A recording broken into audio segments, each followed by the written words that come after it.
नमस्कार दोस्तों, मैं रवीश कुमार। आज इस समय पूरे देश में चर्चा का सबसे बड़ा विषय बना हुआ है। क्या ईपीएफओ की न्यूनतम पेंशन में आखिरकार बढ़ोतरी होने जा रही है? क्या लाखों कर्मचारियों की पेंशन 1,000 रुपए से बढ़कर 7,500 रुपए, 9,000 रुपए या 1,000 रुपए तक पहुंच सकती है? यह सवाल इसलिए भी गर्म है क्योंकि लगातार अदालतों, कमेटियों और कर्मचारियों की यूनियनों द्वारा सरकार पर दबाव बढ़ता जा रहा है। और अब इस पूरे मुद्दे पर कई स्तरों पर महत्वपूर्ण गतिविधि दिखाई दे रही है, जिन्हें आप सभी को समझना बहुत जरूरी है, क्योंकि यही फैसला आपके भविष्य, आपकी रिटायरमेंट की सुरक्षा और आपके हर महीने के खर्च को तय करेगा। सिर्फ यही नहीं, इसके साथ साथ कर्मचारियों के लिए एक और बड़ी खबर है। महंगाई भत्ते में ताजा बढ़ोतरी का असर, महंगाई राहत का सीधा फायदा और आने वाले महीनों में डीआर की अगली किस्त को लेकर जो संकेत मिल रहे हैं, वे भी इस वीडियो को बेहद जरूरी बना देते हैं। क्योंकि ये बदलाव सिर्फ आंकड़े नहीं हैं, ये बदलाव सीधे आपके बैंक अकाउंट में आने वाले पैसों को प्रभावित करते हैं। पहले बात करते हैं ईपीएस 95 पेंशन की। दोस्तों, आप जानते हैं कि वर्षों से देश के करोड़ों पेंशनरों की यह सबसे बड़ी मांग रही है कि न्यूनतम पेंशन को बढ़ाया जाए। 1,000 रुपये जैसी बेहद कम राशि आज के समय में एक पेंशन नहीं, बल्कि मजाक बन गई है। किसी भी बुजुर्ग पेंशनर के लिए 1,000 रुपये में दवा, किराना, बिजली पानी का बिल, जरूरी खर्च सब कुछ संभालना लगभग असंभव है। इसलिए पेंशनरों की यह लड़ाई लगातार जारी है। अब आपको यह जानकर थोड़ा राहत महसूस होगी कि सरकार के उच्च स्तर पर इस मामले को लेकर गंभीरता बढ़ गई है। श्रम मंत्रालय की बैठकों में बार बार यह सवाल उठ रहा है कि आखिर कब तक 1,000 रुपये जैसे आधारभूत स्तर को बरकरार रखा जाएगा। कई राज्यों के प्रतिनिधियों ने इस पर अपनी नाराजगी दर्ज कराई है और कहा है कि यदि न्यूनतम पेंशन बढ़ाई जाती है तो इससे करोड़ों परिवारों का जीवन स्तर बेहतर होगा। लेकिन दोस्तों, आपको यह भी पता होना चाहिए कि सरकार किसी भी निर्णय पर पहुंचने से पहले वित्तीय प्रभावों का पूरा अध्ययन कर रही है।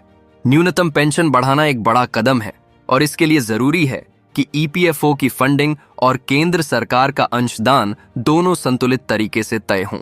अभी भी इस पर विशेषज्ञों की एक टीम काम कर रही है कि यदि पेंशन को 8,000 से बढ़ाकर 700-500 या उससे अधिक किया जाता है तो इसका क्या वित्तीय भार आएगा और इसे कैसे पूरा किया जा सकता है।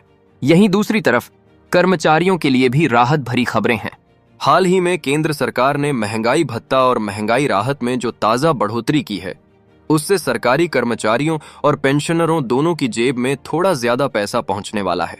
महंगाई दर लगातार बढ़ रही थी, लेकिन इसी को देखते हुए सरकार ने इस बार महंगाई भत्ता बढ़ाने का निर्णय काफी समय से पहले ले लिया। इससे कर्मचारियों को महंगाई के बोझ से थोड़ी राहत जरूर मिलेगी।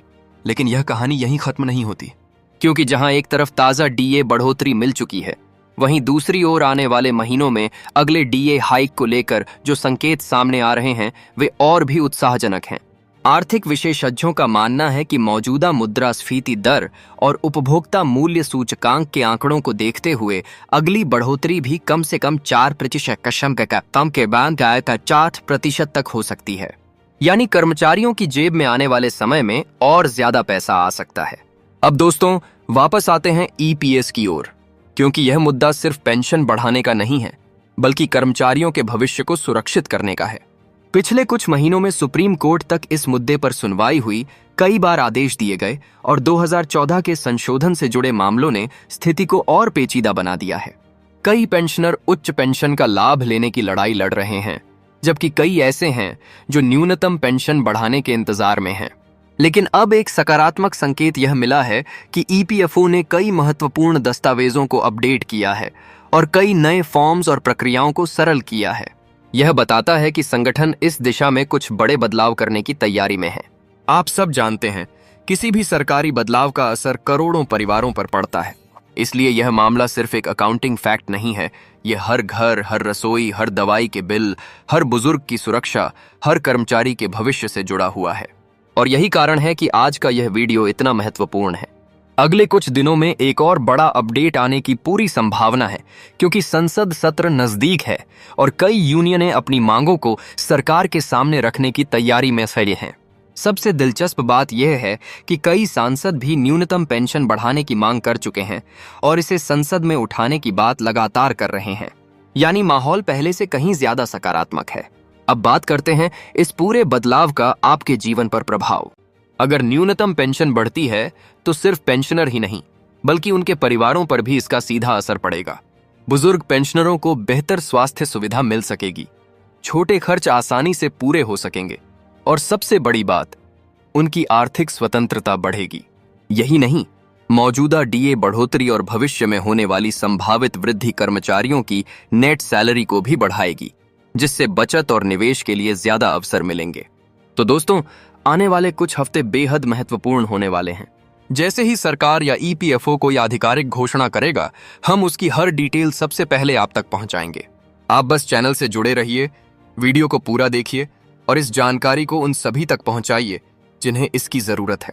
आज के वीडियो में हमने आपको पेंशन, ईपीएफओ, ईपीएस 95, महंगाई भत्ता और महंगाई राहत से जुड़ी सभी ताजा खबरें एक ही जगह विस्तार से बताई हैं। उम्मीद है कि इससे आपकी कई शंकाओं का समाधान हुआ होगा और आपको यह समझ में आया होगा कि आने वाले दिनों में आपके पैसे पर क्या प्रभाव पड़ने वाला है।